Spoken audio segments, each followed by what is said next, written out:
Pourquoi j'ai repiqué au Malocène 18 ans plus tard?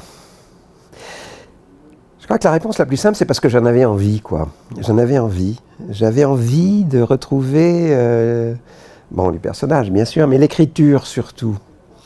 Alors, c'est compliqué de décrire une envie d'écriture. C'est comme si, quand j'étais gosse, je me baignais dans une rivière, à Lacolle-sur-Loup, une rivière qui s'appelait le Loup.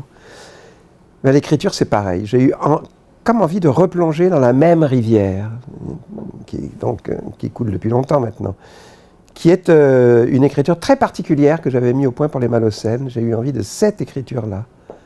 Et donc, du coup, j'en ai profité pour savoir ce qu'étaient devenus les gosses qui étaient nés dans les Malocènes, puisque Verdun est né dans la Fée Carabine, C'est un ange est né dans La Petite Marchande de prose, Monsieur Malocène est né dans Monsieur Malocène, Maracuja est né dans Aux fruits de la Passion, et ils ont grandi.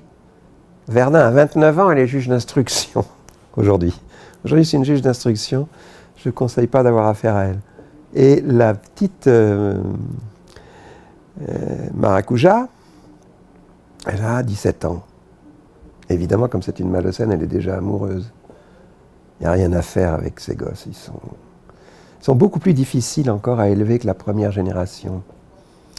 Ils n'en font qu'à leur tête. Bon, bien sûr, je les crée, je les suis, mais ils sont difficiles à suivre. Ils font des enfin...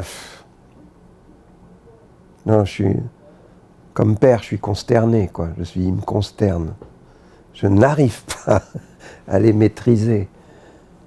Maracuja. Enfin, là, par exemple, dans ce volume-ci, ce sont les trois.